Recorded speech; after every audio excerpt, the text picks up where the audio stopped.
रहस्यमय महल की भूतनी। अरावली की पहाड़ियों के बीच स्थित एक प्राचीन महल की कहानी है। इस महल का नाम था चंद्र महल और यह अपने अद्वितीय वास्तुकला और अद्भुत कला के कारण प्रसिद्ध था। लेकिन सालों से ये भी मशहूर था अपनी भूतिया कहानियों के लिए।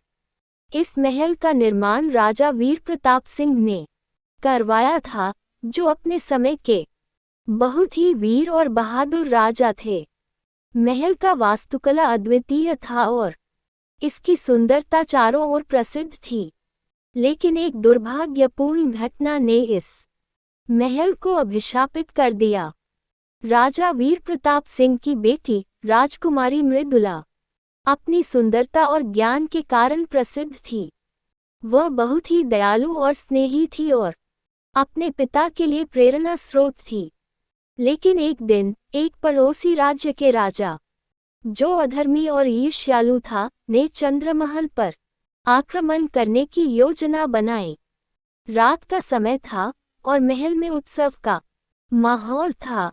राजा वीर प्रताप सिंह ने अपनी बेटी की बुद्धिमानी और साहस को देखकर उसे राजमहल की सुरक्षा का भार सौंप दिया था। उसी रात आक्रमणकारी राजा ने चुपके से महल में प्रवेश किया और एक भीषण युद्ध छिड़ गया। राजकुमारी मृदुला ने अपनी वीरता और साहस से धूर्त राजा का सामना किया। लेकिन दुर्भाग्यवश एक धोखेबाज सैनिक ने मृदुला को धोखा देकर उसे मार डाला। उसकी मौत के बाद कहा जाता है कि उसके आत्मा ने महल को कभी नहीं छोड़ा। उसकी आत्मा महल के हर कोने में महसूस की जाती थी। महलों में रात होते ही राजा वीर प्रताप सिंह ने देखा कि उनकी बेटी की आत्मा रोते हुए महल के गलियारों में घूमती थी। कई सेवकों ने भी बताया कि उन्होंने मृदुला को महल में देखा है। लोगों की डर से महल धीरे धीरे खाली हो गया और वीरान हो गया। सालों बाद एक युवा पुरातत्वविद, जिसका नाम था अर्जुन, चंद्रमहल की कहानियों से बहुत प्रभावित हुआ। अर्जुन बहुत ही साहसी और जिज्ञासु था और उसने ठान लिया कि वह इस रहस्य को सुलझाकर रहेगा। अर्जुन ने महल का दौरा किया और वहां की हर कोने को बारीकी से देखा। उसे महल की सुंदरता और गरिमा से मोहित हो गया। लेकिन रात होते ही उससे अद्भुत और रहस्यमय आवाजें सुनाई देने लगीं। अर्जुन निडर था, उसने उन आवाजों का पीछा करना शुरू किया। रात के बीच अर्जुन ने राजकुमारी मृदुला की आत्मा को देखा। वह आत्मा ध्वस्त और पीड़ित दिखाई दी। अर्जुन ने उसके साथ बातचीत करने की कोशिश की और उसे निडरता से आश्वासन दिया कि वह उसकी मदद करेगा।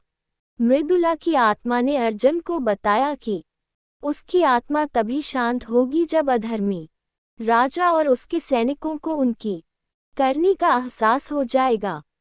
अर्जुन ने ये सबक लिया और उसने इतिहास के पन्नों को खंगाला। अर्जुन ने बहुत खोजबीन की और आखिरकार एक दिन उसने उस अधर्मी राजा के वंशजों के भयावह कर्मों का पर्दाफाश किया। वह सबूत लेकर चंद्रमहल लौटा और वहां एक बड़ा अनुष्ठान कर मृदुला की आत्मा को शांति दी। उस घटना के बाद चंद्रमहल की भयंकर कहानियां समाप्त हो गईं। लोगों ने फिर से महल में आना जाना शुरू किया और उसकी सुंदरता का आनंद लिया। अर्जुन की बहादुरी और असाधारण कथा ने उसे एक महानायक बना दिया। आज भी चंद्रमहल अपनी रहस्यमयी महिमा और अद्वितीय वास्तुकला के लिए प्रसिद्ध है। लेकिन लोगों को मृदुला की आत्मा का साया अब कभी महसूस नहीं